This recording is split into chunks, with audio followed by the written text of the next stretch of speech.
Clash Royale. Off guard. Seeing lots and lots of drop strats here from Dark. Classic has been holding firm for the most part. See if he can bring it up to an early 3-game, or to an early 3 wins here in game number 4. Because King Sejong Station, like you said, is a map that has been around for so long. Players have figured it out.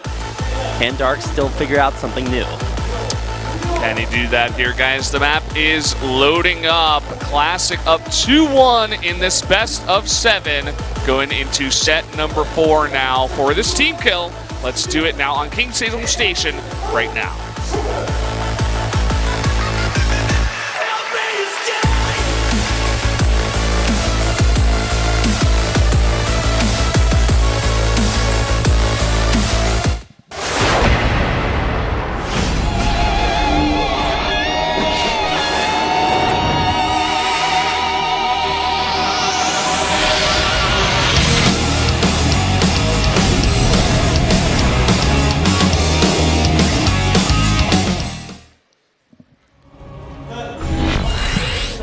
Start the game now, going into King Sejong Station for game number 4. Down on the bottom right, in the red, the Zerg player, it is Dark.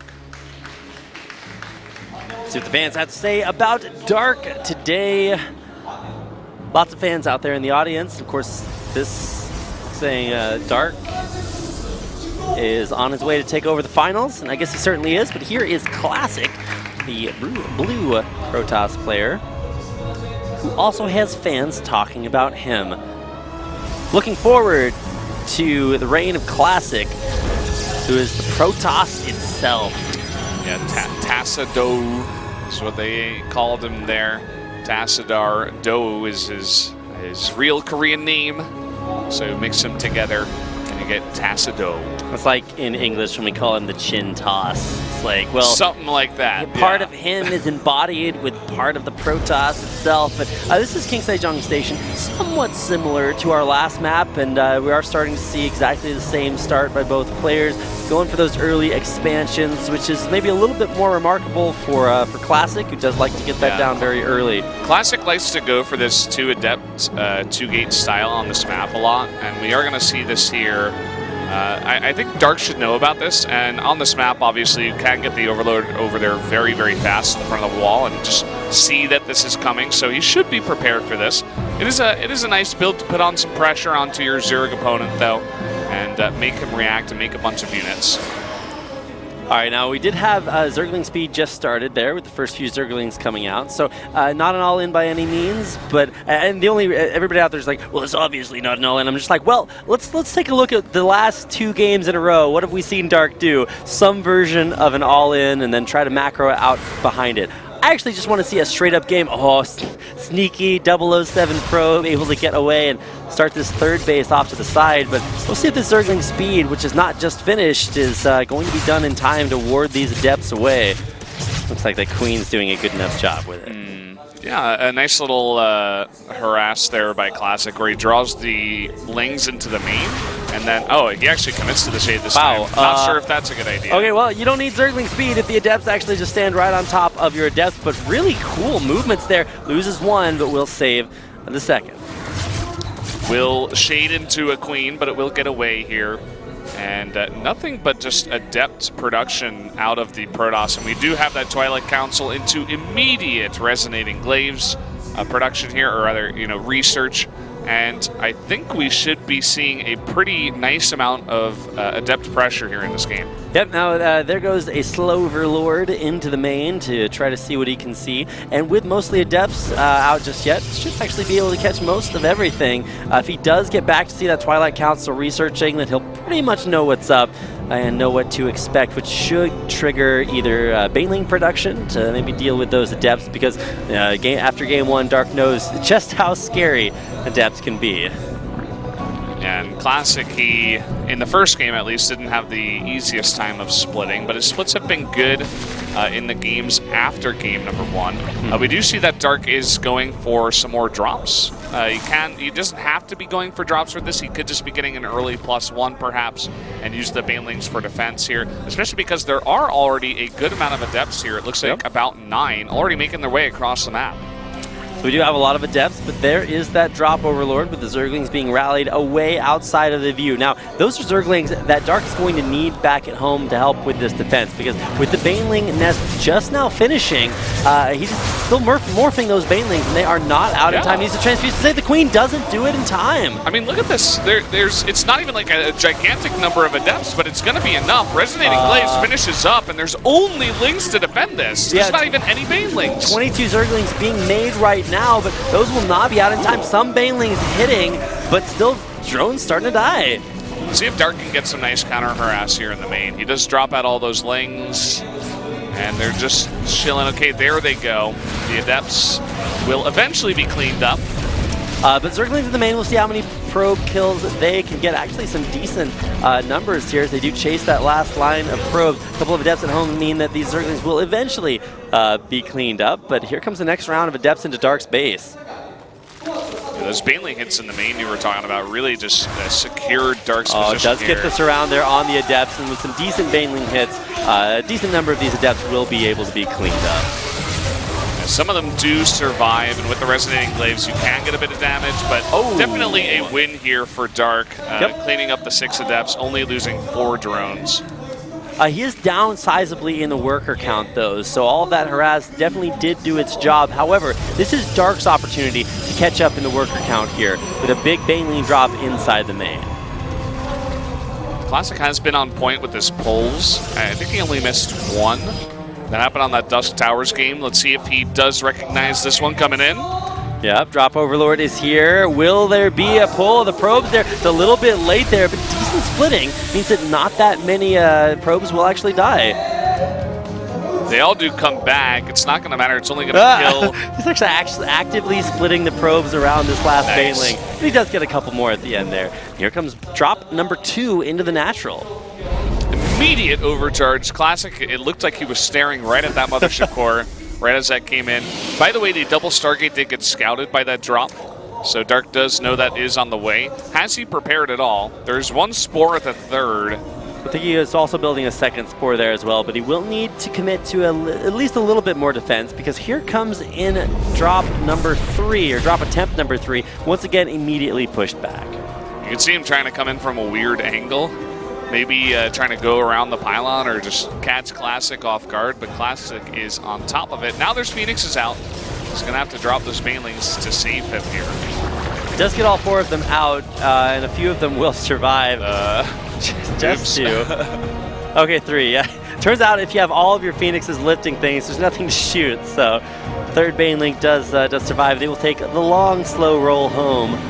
Although I guess they don't have Baneling speed upgraded, so they are actually just walking. They just scuttle on over. Get there eventually. It looks like Dark wants to take a 4th base as Classic takes his 3rd. Would be a nice time to do it. I think, especially once you see the Phoenixes, you know that your opponent can't really put on a huge amount of pressure. As long as you deal with the Adepts, you should be okay. So I do like getting this 4th base at this timing, but he does need to get a bit of Baneling hits here to secure this 4th. Yeah, and with that Glaives upgrade, these Adepts will actually be able to deal with that hatchery if it's not defended immediately. It is. So Dark not willing to let that go without a fight. However, lots of Phoenixes out here as well, so having to manage both harass from the air in his natural as well as his big amount of Adept pushing into the 4th. No sign of Baneling speed on the way, and consistent Phoenix production out of Classic. He's going up to 10 Phoenixes, and we do see the transition into double Robo. Very common. Nice surround here by the Lings. Yeah, actually shading right on top of the Zerglings. However, those Glaives actually do a lot of damage, and or allow him to deal more damage more quickly. Cleaning up most of those Zerglings even after shading right in the middle of them. But yeah, like you said, so many Phoenix out there, and more Baneling drops coming in for Dark. He's been very consistent with this all game long. We finally do see a Forge on the way. How many Banelings does it take to kill a pylon? I'm not exactly sure, actually. I don't know either. Somebody tweet that at us, because if he drops everything right on that... like 6? Yeah, on that one pylon powering everything, that might be worth it. But either way, it's going to be some more worker carnage here if Dark has anything to say about it. See if There's this that can get lone the minute. baneling, he just like actually doesn't know it still exists. Yeah, he thought it died there. Well, coming in for the drop now. And a bunch of the probes are pulled, but he doesn't split. No! Okay. Oh, that was scary. Not the greatest of hits here from the banelings, but nice control by Classic. He's being so annoying at this. Oh, he actually finally just goes doesn't down. drop the rest of those banelings. Okay. But more drops coming in here. This is just Dark's way of holding on for the late game. Hybrid Range is about to finish, so at least committing to a good way to deal with all of this Protoss air. Yeah, for sure. Huge gateway explosion on the way here for Classic, and he finally starts +1. He's going to be down 2 upgrades in attack. Let's see if this can come down here. Okay, nope. Double overcharge right away. Classic continues to be really on point with his defense against these drops. Yeah, Classic really understands that this is a key component of Dark's ability to harass him. So you just got to be on point, and he is. So Hydra's here actually should be able to push this Prism away and just barely miss sniping it off. Fancy Classic there. Classic's control this game has actually just been so sick. The immediate pulls on the probes, pulls on the warp prisms, and control of the Phoenix is not allowing them to get picked off either. But now that there are actually a sizable amount of Hydras out, it'll be interesting to see how effectively they are able to deal with this many Phoenixes. If you don't have enough Hydras, then they just get lifted and die. So nice to see that the numbers are at least correct. It's still 12 drones going down. You can see Protoss ahead in the work count. I'm kind of worried for Dark here because he's stuck on this composition that's going to be heavily countered by what Classic has in just about 2-3 minutes. Yep. He's going to have Storm and about 6 or more Immortals when this attack hits. And, only now is the Infestation Pit and the Lurker Den coming down. Storm is going to be so effective against Ling, Hydra, Baneling. It's going to be unbelievable. He already has these 4 Templars that are building up energy, and Storm is already halfway done. It does get scouted now by Dark, and we'll see what he does to respond to it. All right, well, can he control these Banelings well enough to get kills? Only gets 3, but, still value there. And now Dark is actually on the worker count that he wants, up at 75. Zerg traditionally gets maybe a little bit of a higher max number of workers than most other races, so he's exactly where he wants to be. Depth drop in the main should be able to limit that a little bit, but this time, oh no, Classic. So much work all game long with 16 probes. They're out of here. Yeah, and guess what? With +2 attack on those Banelings, they one-shot the probes, so instantly 11 of them died. Classic, though, doing a nice bit of counter-harass here. Gets 14 drones on the other side of the map. Oh my god, this is worker genocide again. Here comes another round of Banelings rolling through. Nice cannon positioning to be able to deal with those, but more workers still taking hits. Yeah, and it seems like what Dark wants to do is go up to Broodlords once again. I'm not sure that Classic is going to give him that time, though. Especially on a map like this where the 4th bases are so close. Literally all Classic has to do is stroll on over with that army and attack. It's really going to be up to good Lurker positioning, but with the earlier Phoenix production that he had, if he has an Observer in place, he can lift all of them up. Yeah, but Banelings and Lurkers are going to make it incredibly difficult for this army of Classic to get up onto the high ground to harass that 4th base. But with Zerglings breaking down the rocks there to the natural expansion for Classic, Dark is still trying to get out there and make some aggression happen. Let me take a look at exactly what Classic has. He has 7 Immortals, 1 Archon, 7 High Templar, and still 8 Phoenixes. 13 Adepts to support all of that. Banelings actually do get through, so at least they'll get a scout. More Banelings warping in, Banelings warp in, man. That would be a little broken. Scary thought, man. He keeps trying to move Banelings into an area that he knows is very heavily defended there by those cannons, but he's still finding some probe kills, so can't really fault him for that. And once again, Classic is only on 40 workers. I would like if Classic actually went for the 5th base or came at a different angle. This is one of the hardest ramps, as you were saying, to attack up, especially with the Lurkers and the Spore Crawlers and the Hydras and Banelings just waiting for stuff to walk into them. It looks like Classic wants to play it a bit more passively, but he is running out of time, and he's not getting the correct tech to deal with the eventual Broodlord switch. This is kind of funny, just rolling up on the space and killing all of the... Actually, everything there except for the Zerglings. Queens will eventually ferry over, but still 6 worker kills. Both worker lines being very heavily harassed. However, Phoenixes, they're pretty fast, and it will, at the very least, give Classic a whole scout of exactly what the situation is in dark spaces. He will also scout the Greater Spire, so at least he knows that's coming up. Nice timing there. Even going to pick up this queen. Oh, lets it live there at the end. It's like, no, you deserve to live, actually. I'm just kidding. Live, yeah. No, what is that called? It's regicide. No, regicide's when you kill the king. What's it called when you kill the queen? Queen regicide. Some history nerd out there knows that. So if you know that, definitely tweet it at us. This is a learning experience for everyone. A lot of oh no, here come more banelings just trying to continue to get the hits they need. Dark used to do this on this map all the time in the olden days, but now he's bringing it back, that old style that he used to play. It's very refreshing to see. And by the way, with that Phoenix run-by or fly-by through the main of Dark, he did scout the Greater Spire, and he immediately got the necessary tech up. He already had the 2 Stargates, so he just adds 1, and already 3 Tempests on the way. So he's going to be more than prepared this time around. And he's no stranger to playing these long macro games against Zerg. He has some of the best control towards the end of the game once it gets to those super late game fights. Yeah, and Tempest High Templar is the combo that you really need when you go super late game. But the Zerglings will exactly get up here into the natural, maybe force a little bit of... okay, yeah, there's at least 1 storm out. And he will see the Tempests here as well. Adrenal glands are pretty good. Yep. See how much damage that did to that cybernetics core. He might want to go for another run by there because he knows that the eventual switch into air units and upgrades is coming. So it would be a nice catch there. He's making a 2nd Spire. Wants to go double upgrades here. Yeah, wouldn't be a bit surprised. It just needs as much as he can get here because this is sort of that critical mass that you're starting to see Protoss ascend to. If he does, get that, 15, 20